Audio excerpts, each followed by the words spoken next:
We're going to be talking about Joseph this morning. I thought it'd be great to kick off VBS with the story of Joseph, because I know everybody won't be able to attend this week. What a day, right? I mean, what a night. Whew, I tell you, it's Father's Day. Happy Father's Day to all of our fathers out there. The youth had a little gift of appreciation with a verse. So if you didn't get one as you came in, make sure you grab one before you leave. It's a little compass, a little trinket. I always like to think of those things as reminders. Little reminders that you can set different places and read that verse that's attached to it and just remind us fathers and men about whose we are and what we're supposed to be about. And then we have our VBS, decorating that's still going, and then we kick off VBS. So let's go ahead and just throw in a storm with 100-mile-an-hour winds, and we'll be good. I think we have I don't know how many of you know this, but we do have a couple of National Weather Service meteorologists that are with us this morning and are part of this congregation. And I'm sure they had a long night as well. And if your phone went off during the night, you can blame one of them, because they probably had something to do with it. So we're going to talk about Joseph this morning. And we're going to zip through about 6 chapters. I'm going to cover 6 chapters really fast. So if you want to be turning to Genesis chapter 37, we're going to start there. But I want to give you a little bit of background as far as the family history. In Genesis chapter 21, you have Abraham and Sarah, and they have Isaac, that long-awaited son that they had at such a late age. And then you have Isaac and Rebekah, and they had the Jacob and Esau in chapter 25. And then you have Jacob and Rachel, and they had Joseph and Benjamin together.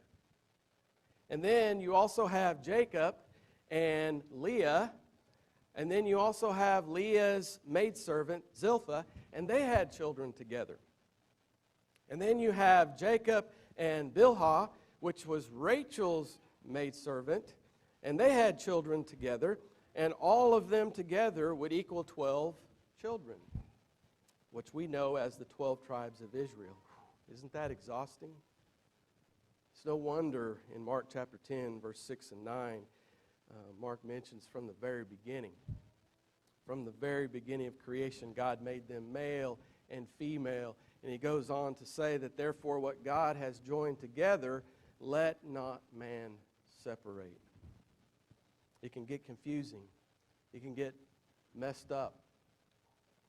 There can be a lot of hurt and jealousy and envy and hate that goes along with a family history like that.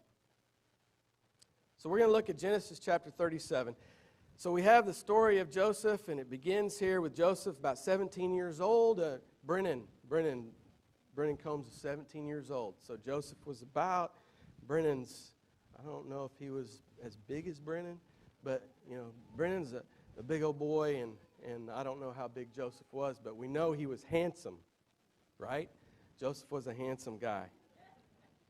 And he was feeding the flock with his brothers, and Joseph brings a bad report to his brothers and his father Jacob about his brothers. And so Jacob loved Joseph more than all of his children, which obviously didn't set nicely with the other brothers. Jacob even made him a coat of many colors, just adding fuel to the fire. So that didn't help matters much, because his brothers hated Joseph and could not even speak to him, verse 4. So then he has a couple dreams in 37, verse 7, binding of the sheaves. We have a prop here. We have the sheaves up here, the sheaves of grain. And they bundled the stalks together, and they tied them together for reaping. And all of the sheaves in the field bowed down to Joseph's sheaf. And they hated him even more. And then dream 2 in verse 9, the sun and the moon and the stars, the 11 stars. I don't know if this is a sign, but our sun fell. It's on the ground. So we'll get that back up there, but the sun goes up there in the corner. And the sun and the moon and the stars bowed down to Joseph, and his brothers envied him, and even Jacob rebuked him. Jacob sends Joseph out to find his brothers feeding the flock in Shechem. And Joseph was wandering around, which I've always found interesting about Joseph. He's wandering around aimlessly in a field where his brothers were supposed to be, and a stranger asks what he is doing and tells him that they went to Dothan. So go find them in Dothan, verse 15 and 17. The brothers plot to kill Joseph, and Reuben suggests throwing him in a pit instead. And then Judah has a better idea, and he said, let's sell Joseph to the Ishmaelites for 20 shekels of silver, which is about how much you're worth, Brennan. It's about $5 today.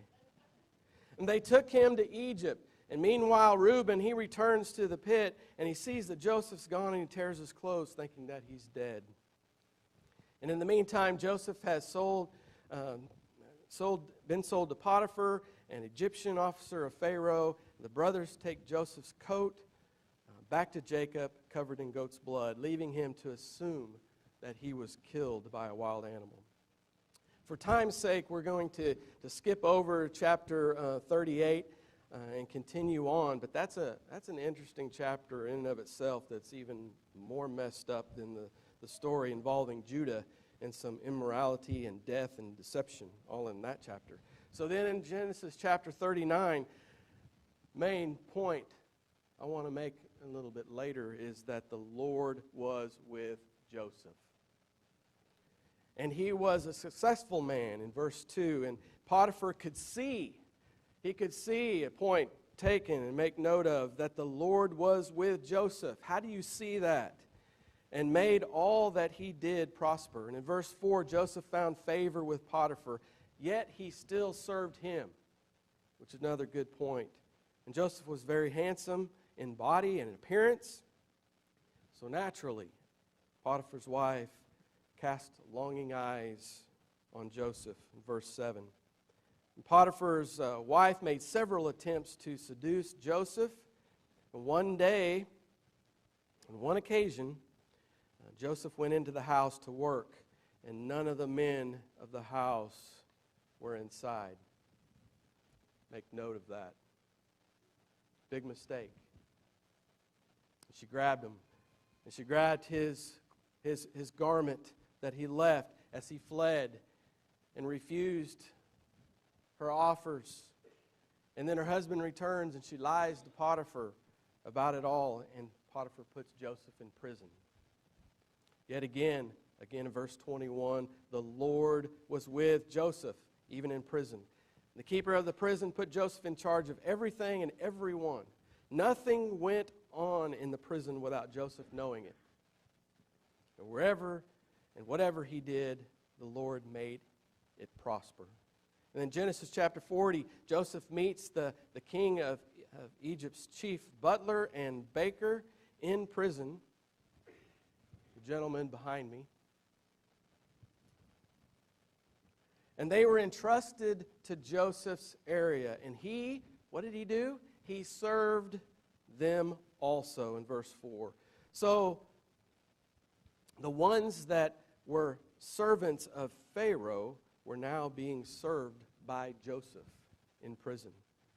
And of course, both of them had a dream. Dream 3 and Dream 4. The butler's dream was about a grapevine that had 3 branches, and the grapes were pressed into Pharaoh's cup and were presented to Pharaoh. And the baker's dream involved 3 white baskets on his head filled with baked goods for Pharaoh. But the birds ate them out of the basket. And so he interpreted the dreams, and it meant in 3 days they would be released back to Pharaoh, one to his house, and the other, the baker, to be hung. And the birds will eat your flesh. And Joseph asked the butler to remember him to Pharaoh, and he forgot.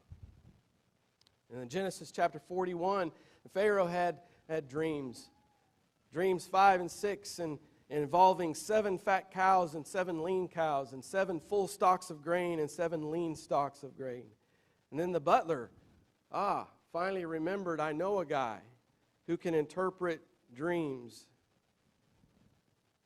He brought Joseph to Pharaoh, and Joseph said, It is not in me, but God will give you the answer to your dream. Verse 39. And Pharaoh recognized that God, again, recognized that God is the one that showed Joseph the meaning of the dreams, which was 7 years of plenty for Egypt and 7 years of famine. Pharaoh set Joseph up nicely. He set him over all the land of Egypt, chariots, signet rings, fine clothing, jewels. Men would bow before him. No man could move without Joseph's consent in Egypt. Pharaoh even gave him an Egyptian wife. In verse 45, Asenath, whom he had 2 sons with. And Joseph finds himself living the dream of feast and famine. And then Genesis chapter 42, Jacob learns that Egypt has grain in the midst of a famine. They have food, so he sends his sons, all but Benjamin, because he feared harm and didn't want to potentially lose both Joseph and Benjamin. His brothers went to Egypt and they bowed down to Joseph, not recognizing who he was, which actually fulfilled the dreams that he had back in Genesis 37. Joseph, knowing who they are, intentionally accused them of being spies. The brothers tell Joseph that they are 10 of 12 brothers, and one is with our father and the other has died. And Joseph tells his brothers that they cannot leave and will be placed in prison until the youngest brother comes to Egypt. After 3 days in prison, Joseph takes Simeon as collateral and sends the other brothers back to get Benjamin. They told Jacob about this man in Egypt that wants to see Benjamin. And Jacob was upset because he believed Joseph's dead. Simeon's in prison. And now they want Benjamin, my youngest. And in Genesis chapter 43, the brothers finally convinced Jacob to let them take Benjamin and some pistachios in verse 11, which I thought was interesting, back to Egypt to get more grain. And Joseph takes them to his house where he asks about Jacob. And he reunites with Benjamin in a very emotional setting. And they have a meal together, and the brothers are still unaware it's Joseph, their brother. And in Genesis 44, Joseph loads them up again with the grain and supplies to take them back to his father Jacob. But he puts a cup in the grain sack of Benjamin, verse 12. And on that trip, they discover that the cup was in Benjamin's sack, and they're worried about what they're going to do as they return to tell Joseph about the cup. And they worry the effect that it'll have on Jacob if Benjamin is punished. And Judah intercedes on behalf of Benjamin and explains to Joseph their father will die if anything happens to Benjamin. In chapter 45 is when everything breaks wide open. As everyone is there, Joseph reveals himself to his brothers and to Benjamin, and Joseph instructs them to go get Jacob. And when they return, they live together in Goshen, the best land in Egypt for their flocks. So what can we learn from Joseph and his quick story? And I promise if I run out of time, I'll cut some out. Because I have some points that not only I thought about, but also the 7th through 12th grade class thought about. And some things that I didn't think about when I looked at the story of Joseph. I didn't think about some of those things, and they brought it to my attention. The first thing that we want to point out is that we need to live in such a way, and this is where the father application applies on Father's Day. We need to find ourselves in favor with God. Ask yourself today, anyone, fathers, mothers, parents, grandparents, ask yourself, would God find my actions, my words, and the things that make me who I am favorable? Look at the life of Joseph. The Lord was with Joseph in everything that he did. And he didn't exactly have an easy road. But he had God's favor. It's not life, because life is going to throw you all kinds of twists and turns and ups and downs and hills and valleys. And it's not about rules. It's not about commandments. It's not about laws. It's about finding favor with God and doing the things that God would have us to do.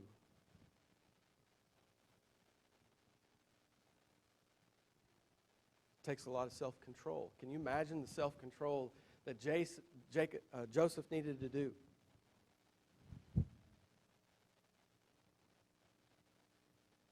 The amount of self-control in the situations that Joseph found himself in, the temptations that he found himself in, the opportunities to be angry and to hate.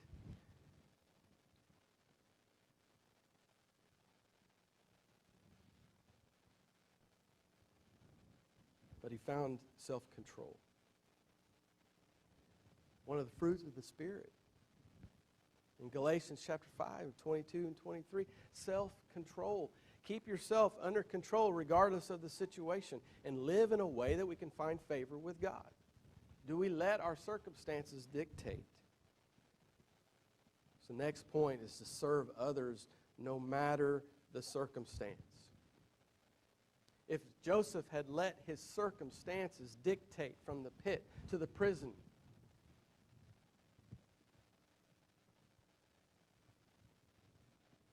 he would not have glorified God like he did. He won people over by his example of service. The strongest thing that we have for the Lord is our example. What we do. Because what we say sometimes doesn't matter. But it's what we do and the example that we set. The obstacles in Joseph's life and everything that he had to endure. Romans chapter 16, 17, and 18 tells us, those things that are going to come in our way, there will be obstacles, there will be division, there will be contention, there'll be divisiveness. But we serve no matter what the circumstance or outside influences. And we avoid those things that would keep us from doing that. Joseph found favor in Potiphar's sight and served him regardless of his circumstance. He found favor with Pharaoh and served him regardless of his circumstance. Colossians chapter 3, 23 and 24, we read a lot with whatever you do. Whatever. It doesn't say if the circumstance is good. If I'm yielding plenty, if it works for me, then I will serve. Whatever you do, do it heartily as to the Lord and not to men. Knowing that from the Lord you'll receive a reward of inheritance, for you serve the Lord Christ. We need to teach our children the value of serving. Not being served, but the value of serving others. Sometimes we confuse our service with gender roles. We think that that's her job. That's their job. It's not my job. That's not serving. That's not being like Joseph. It did not matter. It did not matter where he was or what he was doing. He served. And he made the best of every situation and circumstance. Paul explains that in Philippians chapter 4, 11 through 13, how he learned. He learned in whatever situation or circumstance that he found himself in to be content with that. To be grateful for that. He knew how to be reserved and keep back, and he knew when to live abundantly. He knew what it was like to be full, and then he also knew what it was like to be hungry. He knew what it was like to suffer and to be in need, but he also knew how to abound.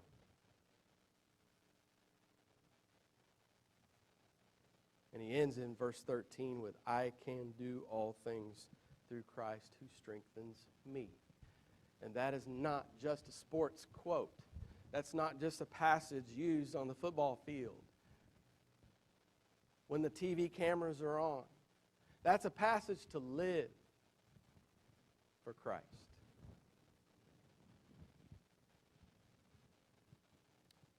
And we need to put our trust in God, not man. This is one of the kids. I was like, wow, that's deep. Put our trust in God rather than man. Well, he said, look at his brothers, his family.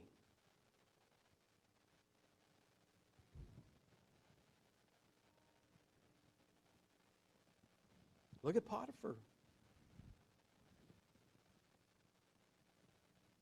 Look what Potiphar did. If he had put his trust in Potiphar, Potiphar threw him in prison.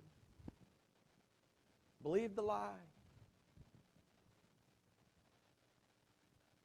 If you put your trust in God, Psalm 118:8, it's better to take refuge in the Lord than to trust in a man.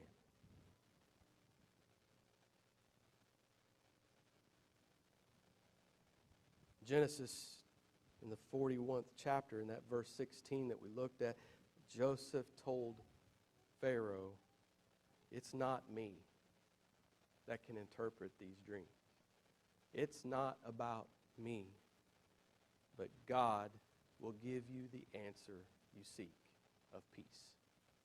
God.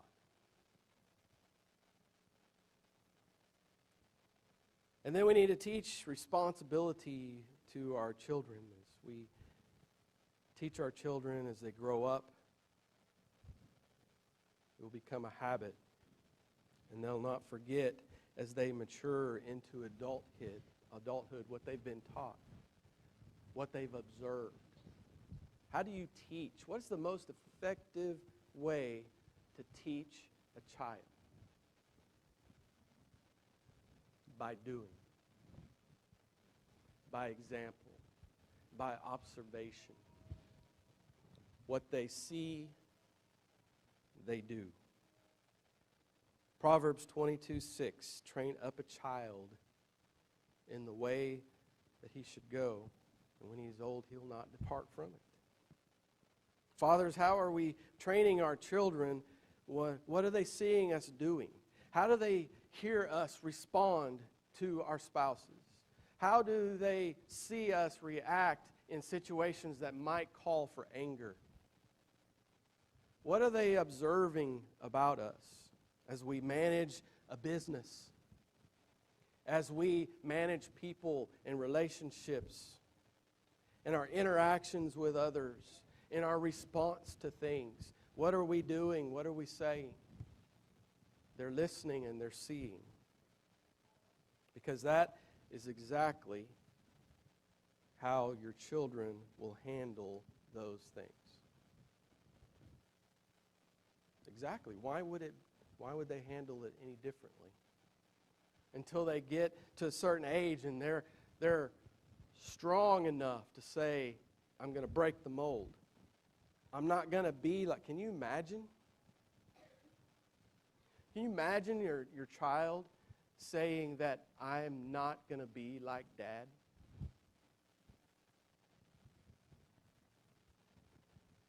I'm going to break the mold and I'm going to be better. I'm going to be a better father. I'm going to be a better husband. I'm going to be a better boss. I'm going to be a better person. It happens all the time. And sometimes we spend so much time with the focus on our young ladies and what they need to do that we forget about our young men and what they need to do. responsibility and blame does not entirely rest on our ladies. Joseph had no business being in that house when the man of the house was gone. And there were no other men in that house.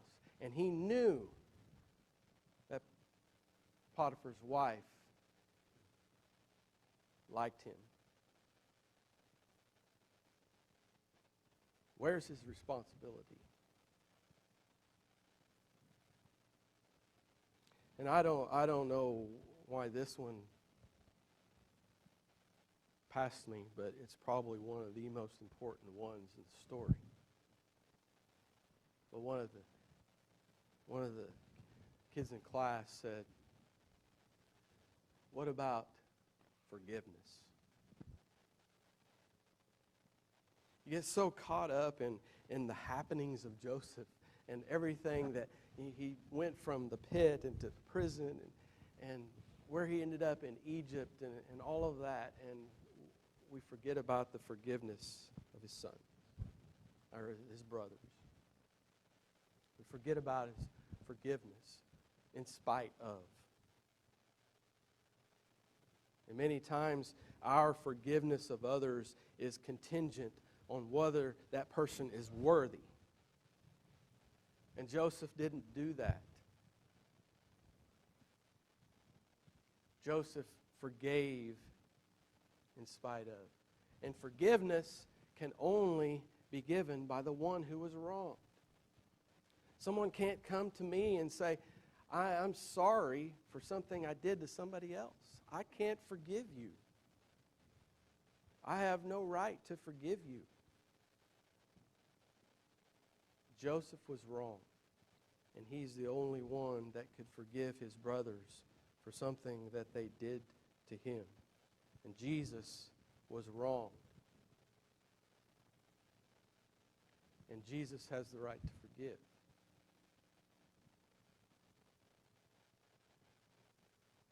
Ephesians 4:32, be kind to one another. Be tender-hearted. Forgive one another. Even as God in Christ has forgiven you. Colossians 3:13, bearing with one another. Not excluding one another, but bearing with one another and forgiving one another. Again, even as Christ has forgiven you, you also must do. In Matthew 6:15-16, if you forgive others of their trespasses, your heavenly Father will also forgive you. There's a but.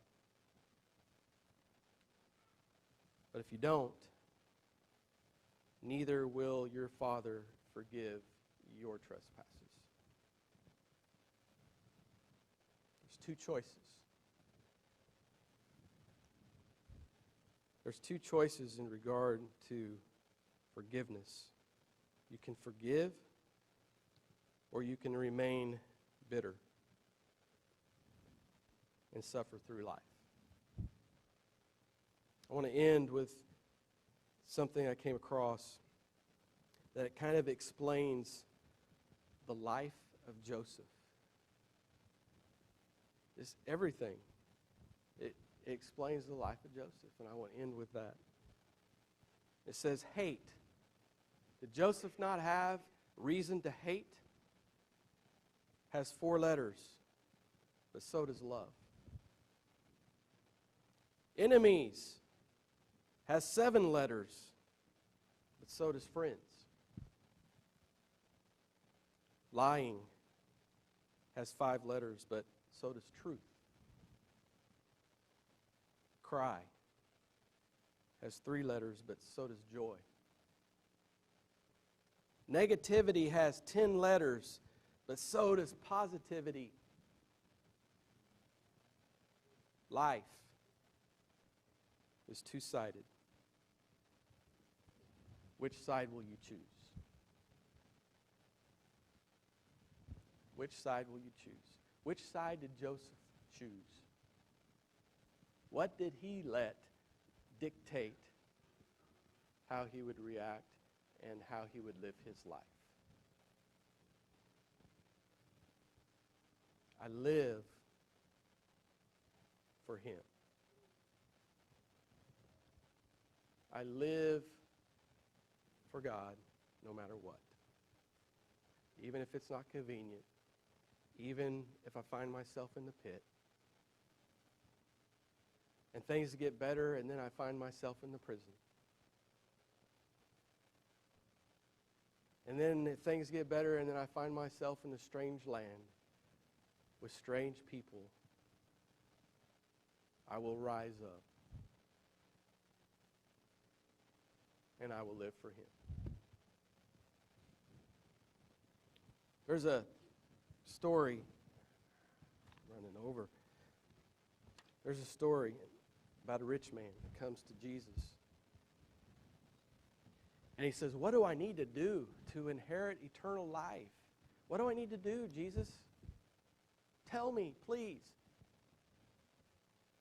And Jesus knew his heart before he even asked the question. Jesus knew his heart, and he knows our hearts. And Jesus said, well, you can't do not commit adultery, and do not kill, and don't steal, and don't lie, and don't bear false witness, and honor your father and mother, reminding him of the commandments. And he knew. And he said, well, I follow all those. I followed them all since I was very little. I know what I need. I know it. I know those. And then he hit him. He hit him in the gut with his words. But there's one thing you lack. One thing. Sell everything you have and give it to the poor. Then you can take up your cross and you can follow me. And you'll have treasures in heaven.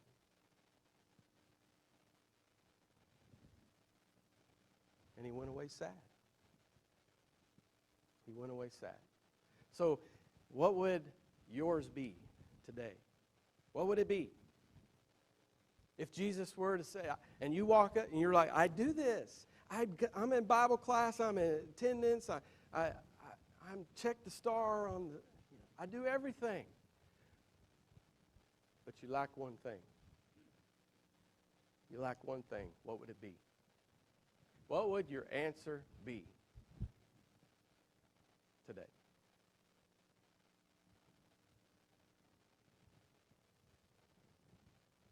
If there's any need this morning, we have a couple elders that will be on both sides, waiting patiently for your response, whatever it is. However it is, it doesn't matter. It can be after services. It can be a phone call. But you need to try Jesus today. You need to try him. If there's any need that you have, make it known as we stand and as we provide this opportunity with the invitation song.